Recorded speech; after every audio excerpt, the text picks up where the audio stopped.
जोगेंद्रनाथ मंडल ये वहाँ पे डिप्रेस क्लास जो बोलते हैं कि अनुसूचित जाति जमाती के जो वहाँ के जो नेता है वो वहाँ के वो नेता थे जोगेंद्रनाथ मंडल 1904 टू 1962। उन्होंने वहाँ पे Bengal all India scheduled caste federation की बंगाल की ब्रांच उन्होंने वहाँ पे स्थापन की थी। उनकी मुस्लिम लीग के साथ युति भी थी। सुहरावर्दी के गवर्नमेंट में वो cooperative credit and rural indebtedness minister थे। जुडिशियल लॉ पूल वर्कर के मिनिस्टर में जुडिशियल लॉ पूल वर्कर और कंस्टिट्यूशन हाउस मिनिस्टर थे। और उनको लगता था कि हमारा जो दलित समाज है, डिप्रेस कास्ट के हम जो लोग हैं, उनके और मुस्लिम लोगों के आर्थिक हित संबंध एक ही है।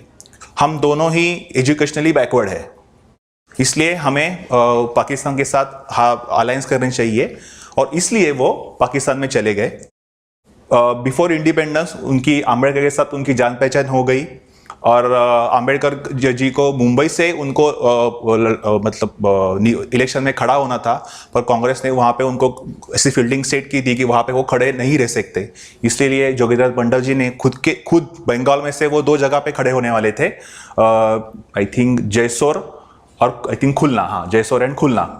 वहाँ पे दोनों जो कॉन्स्टिट्यूंसी है वहाँ से वो खड़े होने वाले थे। तो उनको पता चला कि आम्बेडकर जी को इसकी ज़रूरत है, तो उन्होंने खुद अपनी एक सीट उनको दे दी और वहाँ से आम्बेडकर जी चुन के चले गए हमारे पार्लियामेंट में।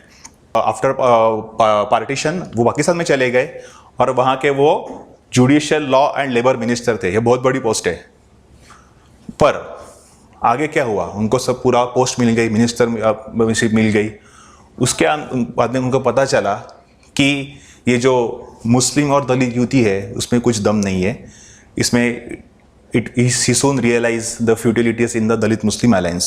तो उसमें उन्होंने क्या किया, 5 अक्टूबर 1950 को लियाकत अली को रेजिग्नेशन लेटर भेज दिया। और वो लेटर जो है ना, अब सब लोग पढ़ना, वो बहुत बड़ा लेटर है, वो सब मैं यहाँ पे कोट नहीं कर सकता।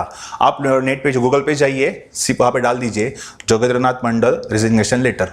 उन्होंने सब वहाँ पे जो की दुर्दशा थी हिंदुओं की, क्या क्या हो रहा था, वहाँ पे अत्याचार हिंदुओं पे, दलितों पे, डिप्रेस क्लास लोगों पे, सब उन्होंने वहाँ पे लिखा है। उन्होंने ये देखो, उनका ही पत्र के वाक्य में यहाँ पे पूरी कोट किया है।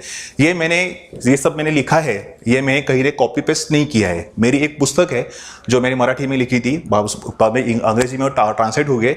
मैंने कुछ थोड़ा सा रिसर्च किया है, उसमें से मैंने ये कॉपी किया है। और ये है थर्ड पॉइंट जो है, ये पूरी तरह से मैंने उनके लेटर में से कॉपी किया है। मैं वैसे के वैसे मैंने कॉपी किया है, मेरे मन का कुछ में कुछ डाला नहीं है। उन्होंने कहा है कि there is a marginal decrease in the kidnapping and rape of Hindu girls because no girl in the age group of the 12 and 30 years. मतलब वहां पे बहुत कम हिंदू लोगों पे बलात्कार हो रहे हैं क्योंकि वहां पे हिंदू लड़की बची ही नहीं है अभी।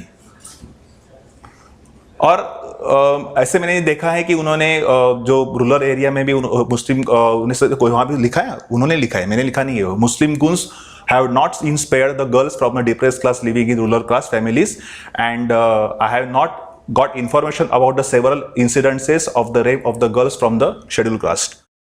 जो मंडल पहले बात कर रहे थे कि दलितों के और मुस्लिमों के आर्थिक हित संबंध एक है, हमारे दोनों हम एजुकेशनली बैकवर्ड है, वही मंडल अभी क्या लिखते हैं देखो 4th पॉइंट में, horrifying future for a Hindus in Pakistan, government policy to eliminate Hindus, Pakistan is curse for Hindus. मतलब हिंदुओं के लिए पाकिस्तान ये शाप है।